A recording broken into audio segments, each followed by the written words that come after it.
സ്വാഗതം. നമ്മൾ ഈ സംസാരിക്കുന്ന ഭാഷയില്ലേ, അതെങ്ങനെയാണ് തലച്ചോറ് കൈകാര്യം ചെയ്യുന്നത്? ആഹാ, ഇന്നത്തെ നമ്മുടെ ചർച്ച അതിനെക്കുറിച്ചാണ്. ഭാഷയുടെ ഒരു അടിസ്ഥാന ഘടന.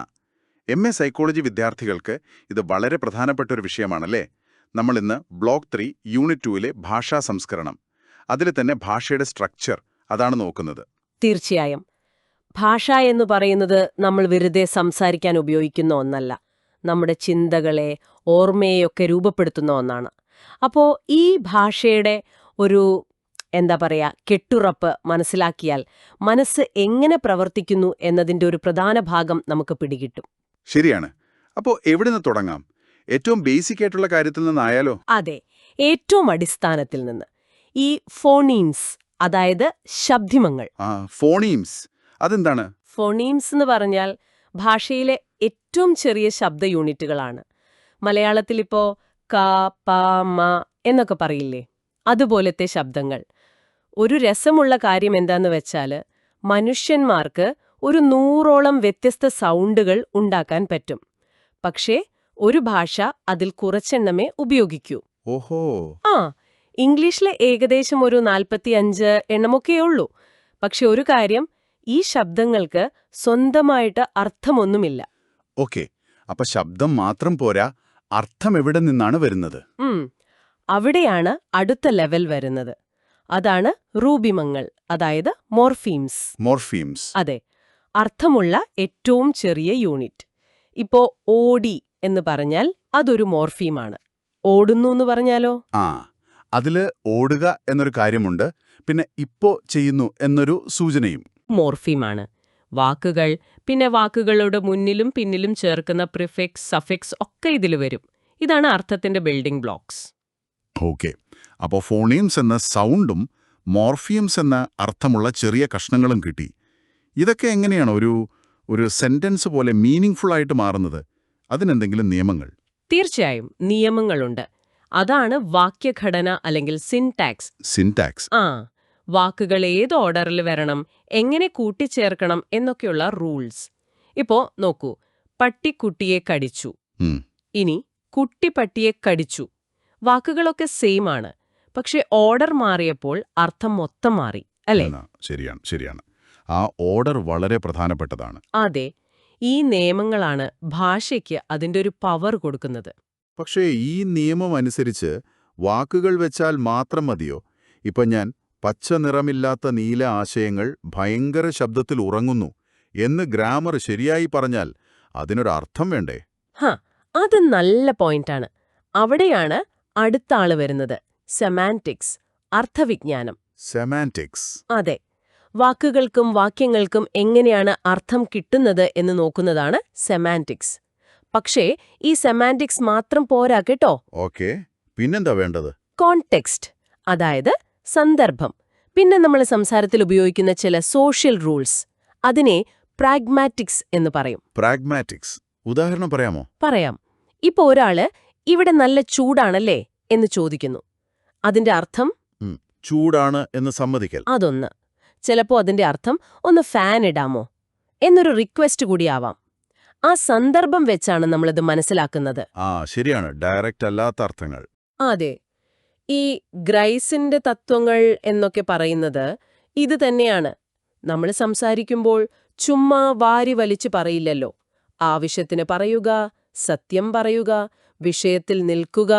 അങ്ങനെ ഒരു ഒഴുക്കിനു വേണ്ടി നമ്മൾ അറിയാതെ ചില നിയമങ്ങൾ പാലിക്കുന്നുണ്ട്. ഇത് മറ്റൊരാളുടെ മനസ്സു വായിക്കാനുള്ള നമ്മുടെ കഴിവിനോട്, അതായത് തിയറി ഓഫ് മൈൻഡിനോട് കണക്റ്റഡ് ആണ്. ഓക്കെ, അപ്പോ വാക്കുകൾ, അതിന്റെ അർത്ഥം, അത് വെക്കേണ്ട ഓർഡർ, പിന്നെ സന്ദർഭം അനുസരിച്ചുള്ള അർത്ഥം, ഇതൊക്കെയായി. പക്ഷെ നമ്മളൊരു വാചകം കേൾക്കുമ്പോൾ ഇതൊക്കെ ഓരോ വാക്കുവാക്കായിട്ടാണോ നമ്മുടെ ബ്രെയിൻ എടുക്കുന്നത്? അതോ? അല്ല, ശരിക്കും അങ്ങനെയല്ല. നമ്മൾ വാക്കുകളുടെ ഒരു സ്ട്രിംഗ് ആയിട്ടല്ല ഒരു സെന്റൻസിനെ കാണുന്നത്. ഭാഷാശാസ്ത്രജ്ഞർ, പ്രത്യേകിച്ച് ചോംസ്കി പോലുള്ളവർ പറയുന്നത്, നമ്മൾ വാക്യങ്ങളെ ചെറിയ ഗ്രൂപ്പുകളായിട്ടാണ്, അതായത് പദസമൂഹങ്ങൾ അഥവാ ഫ്രേസസ് ആയിട്ടാണ്. ഫ്രേസുകൾ അതെങ്ങനെ? കേൾക്കുമ്പോൾ നമ്മൾ ചുവന്ന വലിയ പന്ത് എന്ന് മൂന്നായിട്ടല്ല, ചിലപ്പോൾ ചുവന്ന വലിയ എന്നതിനെ ഒരു ഗ്രൂപ്പായും പന്ത് എന്നതിനെ മറ്റൊന്നുമായിട്ടോ അല്ലെങ്കിൽ ചുവന്ന വലിയ എന്നതിനെ ഒരുമിച്ചൊരു ഗ്രൂപ്പാക്കി പന്തിനോട് ചേർത്തോ ഒക്കെയാണ് പ്രോസസ്സ് ചെയ്യുന്നത്. ആ, അർത്ഥമുള്ള ഓരോരോ കൂട്ടങ്ങൾ.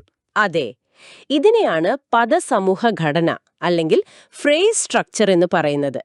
ഇത് നമ്മൾ ഭാഷ മനസ്സിലാക്കുന്നതിലെ സ്പീഡിനും എഫിഷ്യൻസിക്കും ഭയങ്കര ഇമ്പോർട്ടൻ്റ് ആണ്. ഒരു തരം ചങ്കിങ് പോലെ ഡാറ്റയെ ഓർഗനൈസ് ചെയ്യാൻ സഹായിക്കും. കൊള്ളാം. ഈ ചങ്കിങ് ഓർമ്മയെ സഹായിക്കുമോ? കാരണം നമ്മൾ കേൾക്കുന്ന വലിയ സെന്റൻസുകളൊന്നും അതേപടി ഓർക്കാൻ പറ്റാറില്ലല്ലോ. എക്സാക്ട്ലി. അതാണ് അടുത്ത പ്രധാന ആശയം. പ്രത്യക്ഷ ഘടനയും ആന്തരിക ഘടനയും. ഓക്കെ, സർഫസ് സ്ട്രക്ചറും ഡീപ്പ് സ്ട്രക്ചറും. നമ്മൾ കേൾക്കുന്ന അല്ലെങ്കിൽ വായിക്കുന്ന വാക്യം, ആ വാക്കുകൾ അതേ ഓർഡറിൽ വരുന്നത്, അതാണ് സർഫസ് സ്ട്രക്ചർ. ശരി. എന്നാൽ നമ്മൾ ഓർമ്മയിൽ വെക്കുന്നത്, പ്രത്യേകിച്ച് കുറച്ച് കോംപ്ലിക്കേറ്റഡ് ആയ വാക്യങ്ങളുടെ കാര്യത്തിൽ ഈ വാക്കുകൾ അതേപോലെയല്ല.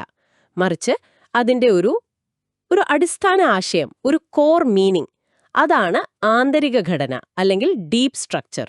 ആ, ഒരു ഉദാഹരണം പറയാമോ? പറയാം. പൂച്ച എലിയെ പിടിച്ചു. ഇതൊരു വാക്യം. ഇനി എലിയെ പൂച്ചയാണ് പിടിച്ചത്.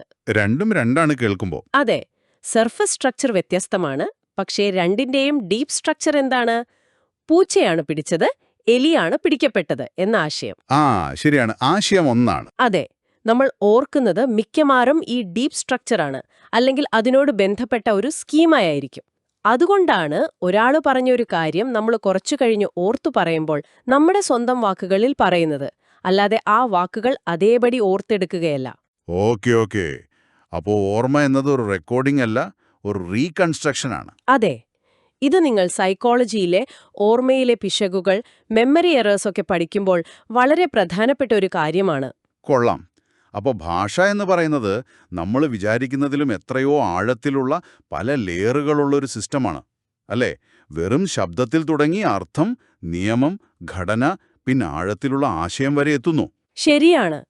ഇതൊരു അത്ഭുതം തന്നെയാണ്. ഈ ഘടനകളെക്കുറിച്ചുള്ള അറിവ് നിങ്ങൾ സൈക്കോളജി പഠിക്കുന്നവർക്ക് ഭാഷാപരമായ പ്രശ്നങ്ങളെ മനസ്സിലാക്കാൻ ശരിക്കും സഹായിക്കും.